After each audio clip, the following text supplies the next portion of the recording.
segalanya bagiku,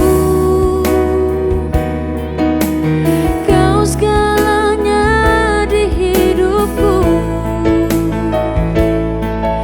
Ku angkat. Puji nama Tuhan. Shalom Bapak Ibu yang dikasih Tuhan Yesus. Kita semua bersuka cita pada hari ini, amin. Saya percaya perlindungan Tuhan terus menyertai setiap kita. Dalam setiap musim hidup kita, Tuhan terus pelihara setiap kita. Mari kita bersatu dalam doa. Bapa dalam surga, terima kasih Tuhan Yesus atas penyertaan-Mu Tuhan sepanjang hidup setiap kami. Hari ini kami mau percaya Tuhan, hari ini kami mau menyatakan apapun yang terjadi dalam hidup kami percaya semuanya mendatangkan kebaikan. Terima kasih Tuhan Yesus, terima kasih. Oh Yesus, ku tahu Bapa peliharaku, Dia baik, Dia baik, ku yakin Dia selalu sertaku. Dia baik bagiku. Mari nyatakan, ku tahu Bapa peliharaku, Dia baik, Dia baik, ku yakin Dia selalu sertaku. Dia baik bagiku. Lewat badai cobaan, semuanya mendatangkan kebaikan. Ku tahu Bapa peliharaku, Dia baik bagiku. Mari kita sama-sama nyatakan pujian ini. Katakan, ku tahu Bapa peliharaku, Dia baik, Dia baik, ku yakin Dia selalu sertaku.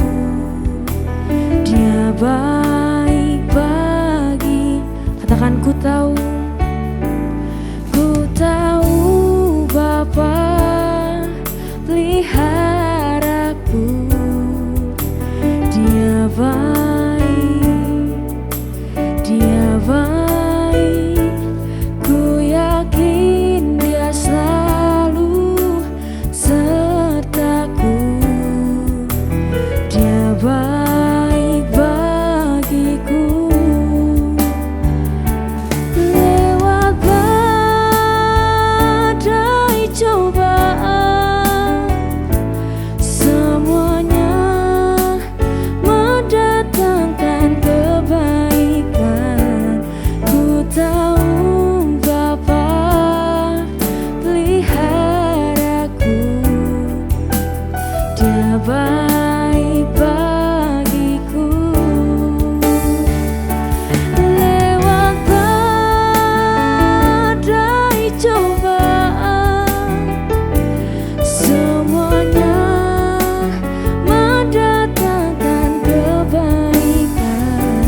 lebih lagi nyatakan pada Tuhan.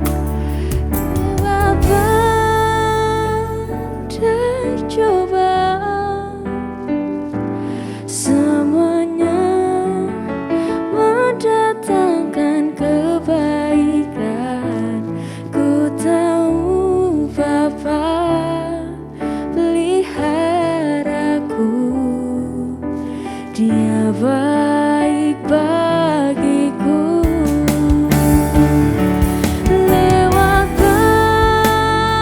badai cobaan semuanya mendatangkan kebaikan. Ku tahu Bapa peliharaku, Dia baik bagi.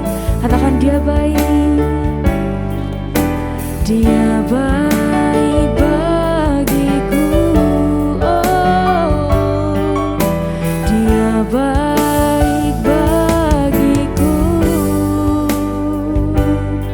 Engkau baik Tuhan, terima kasih Yesus. Oh,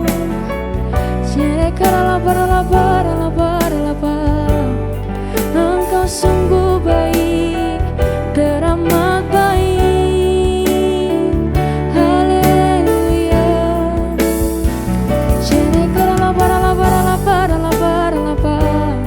Kami bersyukur Tuhan atas kasih-Mu, Yesus.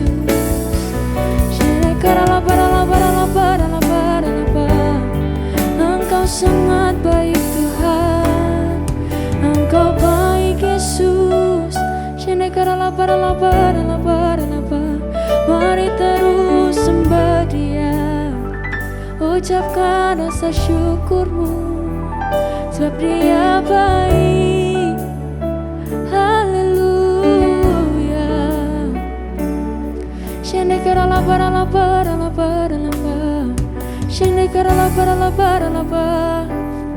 Sebab Engkau baik. Terima kasih Tuhan, terima kasih Yesus. Sebab Engkau segalanya, Kau segalanya. Oh,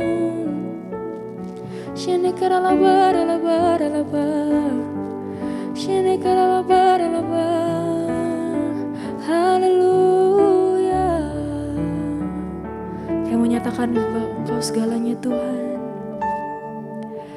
Kau segalanya bagiku, Kau segalanya di hidupku. Ku angkat tangan menyembah-Mu,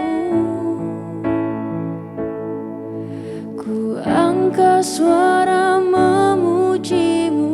Mari lebih lagi nyatakan, Kau segalanya bagiku. Sebab Engkau segalanya Tuhan, Kau segalanya di hidupku. Ku angkat tangan menyembah-Mu, ku angkat suara memuji-Mu.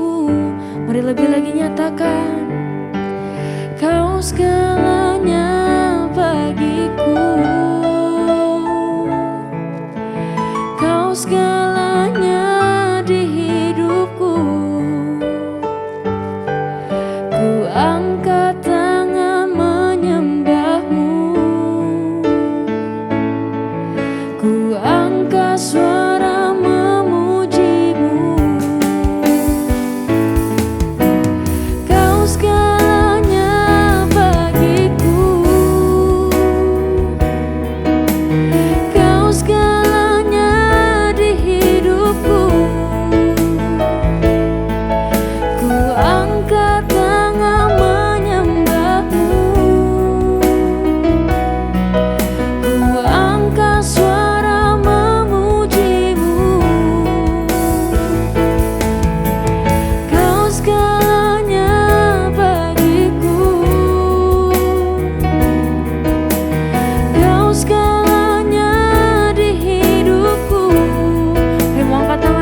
segalanya Tuhan, Kau segalanya bagi kami. Terima kasih Tuhan, Kau segalanya.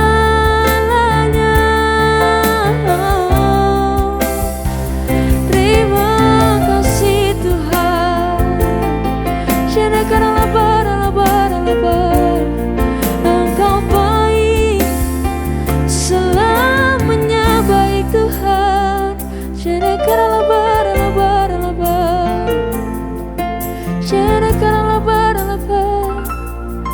Terima kasih Yesus Tuhan.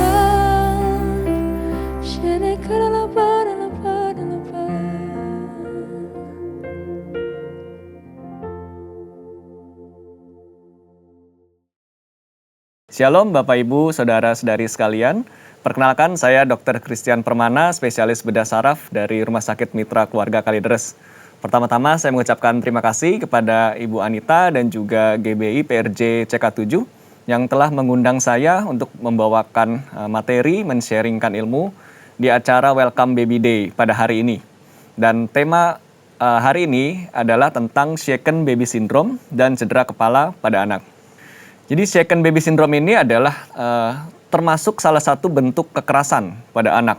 Karena dia menyebabkan guncangan yang hebat pada kepala sehingga menyebabkan bisa pendarahan pada retina mata dan juga pendarahan pada otak. Dan ini menjadi penyebab utama kematian dan gangguan saraf akibat kekerasan pada anak. Dan sebesar 64% cedera kepala pada anak atau cedera pada otak pada anak kurang dari usia 1 tahun itu disebabkan karena baby shaken syndrome ini. Bahkan angka kematiannya cukup tinggi, bisa mencapai 13%. Nah, baby shaken syndrome ini sendiri pun bisa disebabkan secara disengaja ataupun tidak disengaja. Nah, disengaja itu biasanya akibat bayi yang rewel, nangis terus-menerus, sehingga biasanya orang tua atau pengasuh itu menjadi hilang kesabaran. Jadi dia malah sengaja mengguncang-guncangkan bayinya dengan tujuan supaya bayinya berhenti menangis. Nah, untuk hal yang tidak disengaja, ini biasanya waktu bermain. Jadi waktu kita bermain, kita sering sekali melempar-lempar anak ke udara. Nah, itu pun juga bisa menyebabkan baby shaken syndrome ini.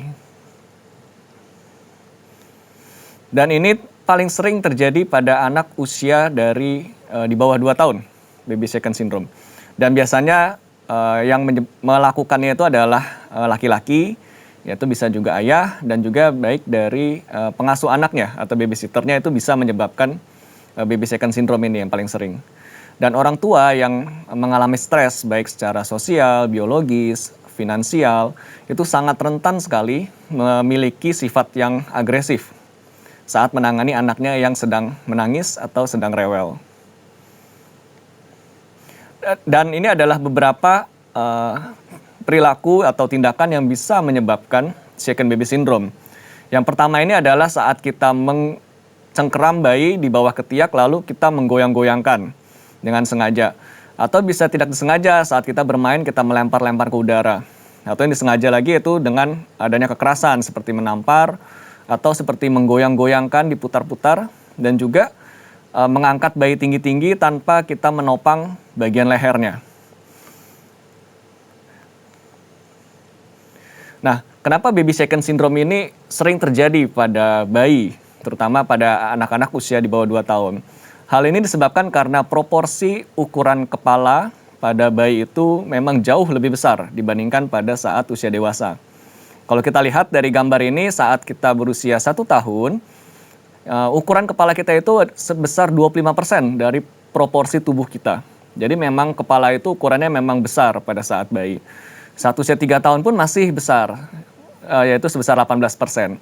Baru saat kita beranjak dewasa, ukuran kepala akhirnya mencapai ukuran dewasa itu hanya sekitar 6% dari proporsi tubuh.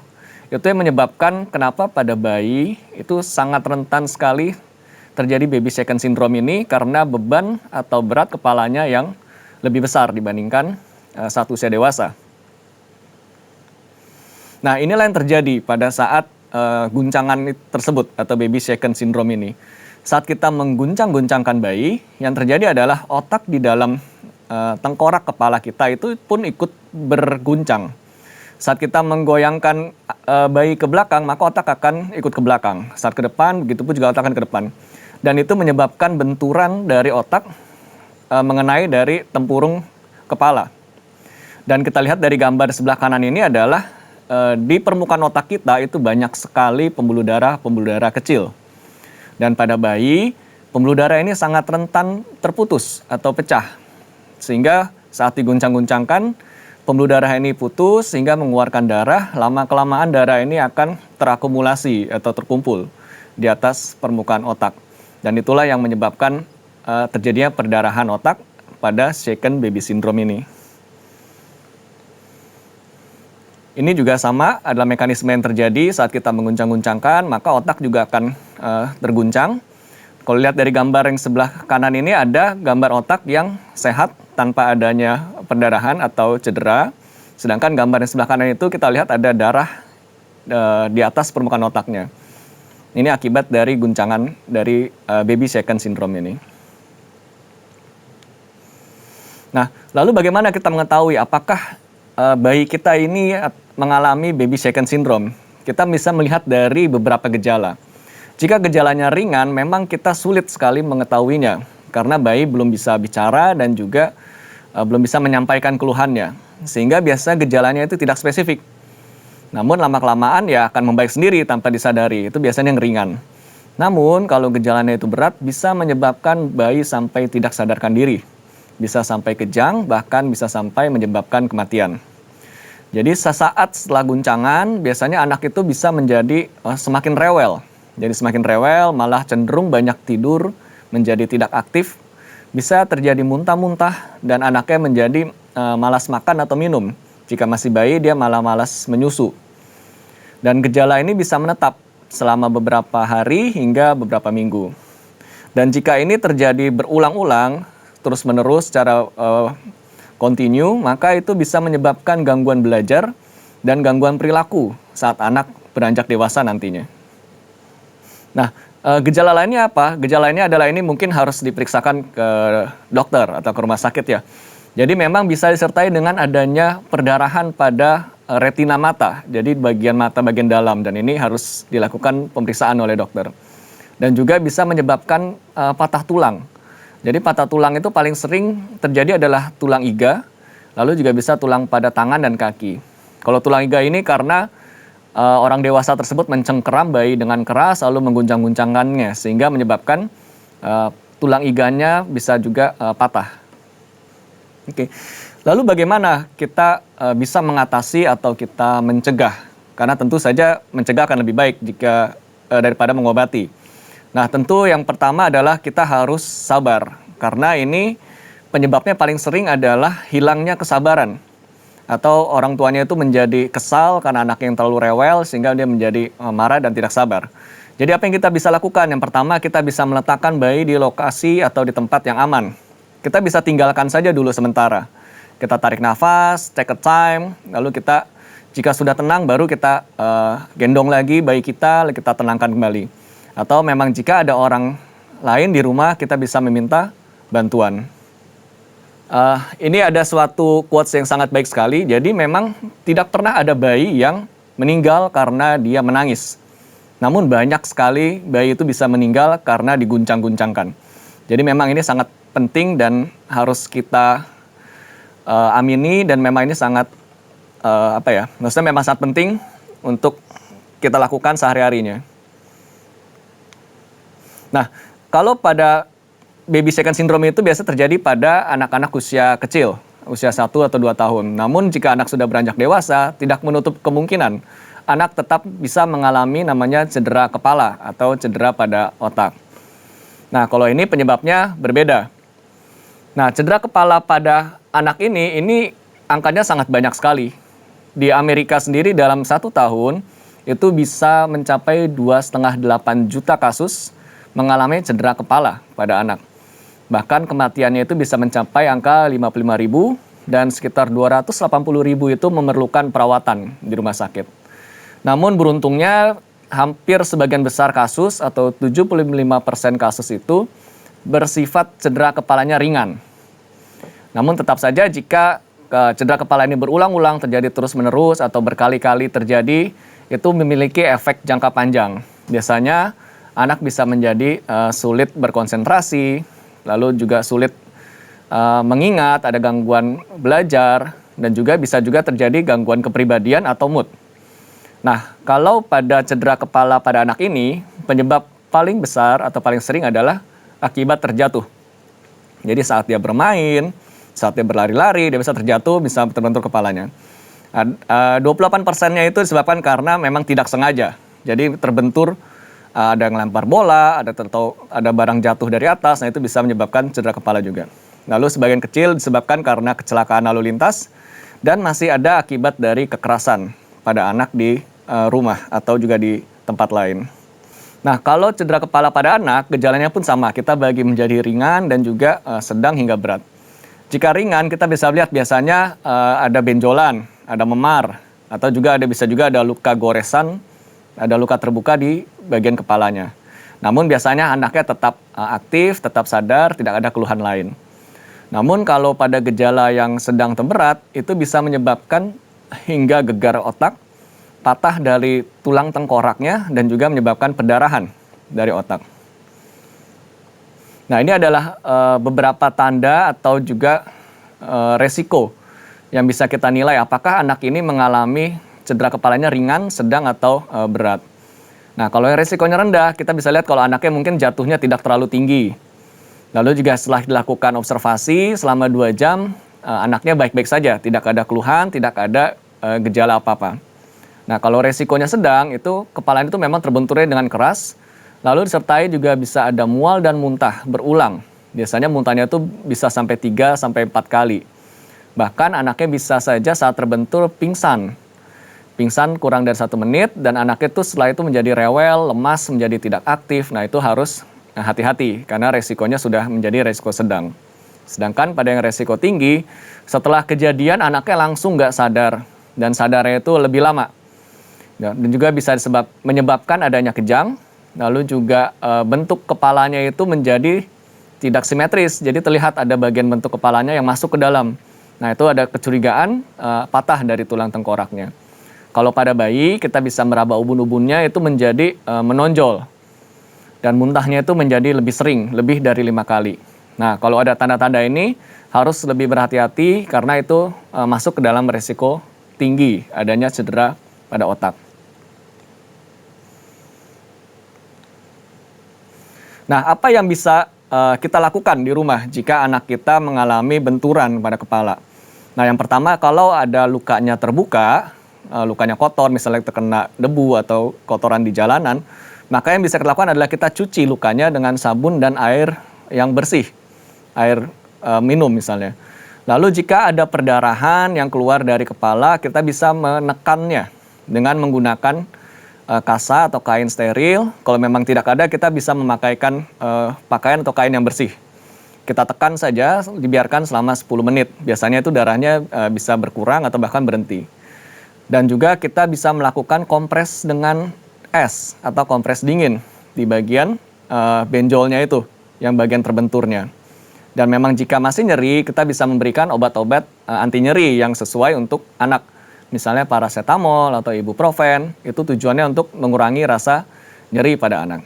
Itu pertolongan yang bisa kita lakukan di rumah saat anak mengalami benturan pada kepalanya. Lalu, kapan kita harus membawanya ke rumah sakit? Nah, ini sangat penting. Jadi setelah kejadian atau anak terbentur kepalanya, kita harus observasi. Observasi anak minimal dalam waktu sampai 48 jam. Jadi dalam waktu 2 hari. Apa saja yang kita pantau? Yang pertama, kita melihat anaknya itu apakah menjadi tampak tidur terus, jadi malas aktivitas, bahkan tidak sadarkan diri, dibangunin nggak bisa. Nah, itu harus hati-hati. Nah, anaknya menjadi tampak gelisah, jadi marah-marah, bingung, linglung, bahkan atau kalau ada kejang, itu juga kita harus segera dibawa ke rumah sakit. Nah, keluhan lainnya apa? Sakit kepalanya itu semakin lama bertambah berat. Kalau sudah dikasih obat anti nyeri masih sakit, malah tambah berat. lalu juga disertai dengan adanya muntah-muntah berulang yang lebih dari 3 kali, atau bisa juga ada keluar darah dan cairan dari hidung atau telinga. Kalau pada bayi, tadi ubun-ubunnya itu tampak menonjol, dan jika ada luka terbuka di kepala dengan perdarahan yang tidak berhenti-berhenti. Nah, itulah Bapak, Ibu, dan saudara sekalian harus segera membawakan anaknya ke rumah sakit. Ini adalah contoh gambaran pemeriksaan kepala, hasil CT scan-nya. Ini adalah beberapa gambar yang menunjukkan ada tulang kepalanya itu yang mengalami retak dan juga ada yang patah. Nah, ini akibat dari benturan. Kalau sudah seperti ini mungkin nanti perlu dilakukan tindakan sampai operasi. Ini adalah gambaran dari pemeriksaan CT scan kepala anak yang mengalami benturan di kepala, di mana tanda panah warna kuning ini menunjukkan adanya itu perdarahan otak. Perdarahan otak itu yang berwarna putih itu adalah perdarahan otak. Dan kalau sudah seperti ini harus memerlukan pertolongan segera dengan dilakukan tindakan operasi. Oke, lalu bagaimana kita bisa mencegah agar anak tidak mengalami benturan pada kepala? Yang pertama adalah saat kita mengendarai kendaraan, anak juga harus kita pakaikan seat belt. Baik duduk di depan maupun di belakang kita harus pakaikan seat belt. Saat bermain, seperti naik sepeda, kita pakaikan alat pelindung, yaitu menggunakan helm. Saat bayi yang masih mulai belajar berjalan atau merangkak, kita harus pastikan di sekitar rumahnya itu aman dengan kita memasang pagar, terutama pembatas antara tangga, agar anak tidak terjatuh ke bawah. Dan juga yang terakhir adalah yang tadi, kita tidak boleh mengguncang-guncangkan atau kita bermain dengan cara melempar-lempar bayi ke udara. Karena itu bisa menyebabkan cedera pada otak. Oke, saya rasa sekian materi yang bisa saya bawakan tentang shaken baby syndrome dan juga cedera kepala anak. Semoga bermanfaat untuk Bapak, Ibu, dan saudara-saudari sekalian. Terima kasih. Shalom.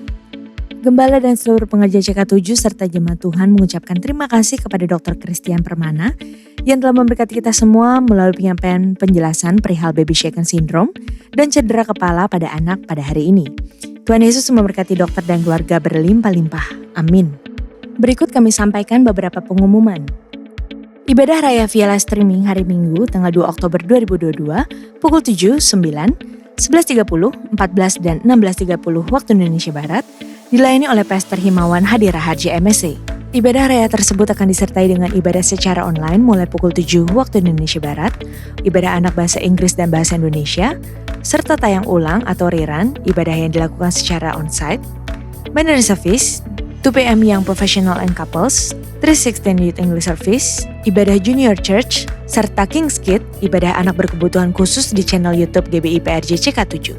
Untuk persembahan umum, kolekte, perpuluhan jemaat, ucapan syukur, dan lain-lain dapat dilakukan melalui e-banking, mobile banking, ATM maupun online di website kerekening persembahan CK7, BCA Cabang Tamrin dengan nomor akun 206 333 8222 atas nama GBI PRJ. Ibadah onsite Minggu tanggal 2 Oktober 2022 diadakan di GBI PRJ pukul 9, 11.30 dan 16.30 waktu Indonesia Barat dilayani oleh Pendeta Johan Lumaindong. GBI Interkon pukul 9 waktu Indonesia Barat dilayani oleh Pendeta Stefan Jaya Saputra SE. Pukul 11 dan 16.30 waktu Indonesia Barat dilayani oleh Evangelis Lili Sulistyo. GBI Alam Sutra Mall pukul 9, 11 dan 16.30 waktu Indonesia Barat dilayani oleh Pendeta Markus Simanjuntak MTH. GBI PRJ Pluit pukul 9 dan 11 waktu Indonesia Barat dilayani oleh PDP Tirsa Juliana Wibowo. GBI PRJ Mandarin pukul 9 waktu Indonesia Barat dilayani oleh PDM Raymond Tanujaya MSc. GBHCR pukul 9 waktu Indonesia Barat dilayani oleh PDM Grace Suhadi. Ibadah Raya onsite di atas disertai dengan ibadah pemuda dan anak secara onsite. Apakah betul pepatah yang mengatakan semakin tua semakin berpengaruh dan berkarya? Apakah di saat kita masih muda, kita tidak bisa berpengaruh dan berkarya? Di era Pentakosta ketiga inilah saatnya anak-anak muda yang dipenuhi Roh Kudus akan muncul dan menjadi motor dalam kegerakan akhir zaman, dalam menuntaskan amanat agung Tuhan Yesus. Jeremiah Generation, itulah topik ketiga dari The Harvest Series. Temukan jawabannya dengan mengikuti Cool Online CK7 bagi Bapak Ibu yang belum tertanam di Cool yang berada di bawah naungan CK7 pada hari Jumat 30 September 2022 pukul pukul 19 sampai dengan 21 waktu Indonesia Barat, dan hari Sabtu 1 Oktober 2022 pukul 10 sampai dengan 12 waktu Indonesia Barat. Untuk link Zoom, meeting ID serta password dapat diklik langsung di apps GBI PRJ CK7 dengan modul Zoom Link atau dapat menghubungi nomor WhatsApp yang tercantum di layar Bapak Ibu sekalian. Sekian pengumuman pada hari ini. Terima kasih atas perhatian Bapak Ibu sekalian. Tuhan Yesus memberkati. Mari kita berdoa. Terima kasih Bapa buat kasih setiamu dalam kehidupan kami. Terima kasih buat ibu-ibu yang ada di bangsa kami. Engkau memberkati setiap para ibu, terutama yang sedang mengandung. Biarlah kekuatan iman, kesehatan ibu dan bayi Engkau anugerahkan pada mereka. Terima kasih Bapa juga buat WBD yang sudah terlaksana dengan baik. Biarlah menjadi berkat buat banyak ibu-ibu. Dan biarlah juga Tuhan, Engkau memberkati Dr. Christian Permana yang sudah membagikan pada kami bagaimana menghadapi baby syndrome dan cedera pada anak. Berkati hamba-Mu, berkati keluarganya, pekerjaannya. Apapun yang dikerjakan, Engkau buat berhasil. Biarlah juga Tuhan, lewat sharing pada hari ini, para ibu semakin mengerti dan semakin kuat, serta tidak ada lagi kekhawatiran di saat mengandung dan membesarkan anak-anak mereka. Karena sesungguhnya anak-anak adalah milik pusaka daripada Tuhan dan buah kandungan adalah suatu upah. Berkati setiap ibu-ibu yang mengikuti acara BWBD ini. Jadikan ibu-ibu ini menjadi saluran berkat bagi keluarga dan menjadi seorang ibu yang akan melahirkan keturunan ilahi dan teladan bagi keluarganya dimanapun mereka berada. Terima kasih Bapak, terima kasih. Kami juga berdoa Tuhan buat bangsa dan negara kami. Biarlah Tuhan Engkau memberkati Indonesia. Shalom Indonesia. Biarlah damai-Mu, kasih-Mu ada di bangsa kami. Berkati Presiden kami Pak Jokowi dan wakilnya. Biarlah ada kesatuan, keselarasan dalam memimpin bangsa kami. Menjadi bangsa yang penuh dengan damai sejahtera. Dan selalu saling menghargai satu dengan yang lain. Dan biarlah COVID-19 cepat berlalu di muka bumi ini Tuhan. Terima kasih Bapak, terima kasih Tuhan. Engkau berkati juga gembala sidang kami Pak Niko Tuhan. Urapan-Mu, perlindungan-Mu mengalir dalam kehidupan hamba-Mu ini. Dan lewat hamba-Mu banyak jiwa dimenangkan. Dan gelombang pertobatan terjadi dengan dahsyatnya di era Pentakosta ketiga ini.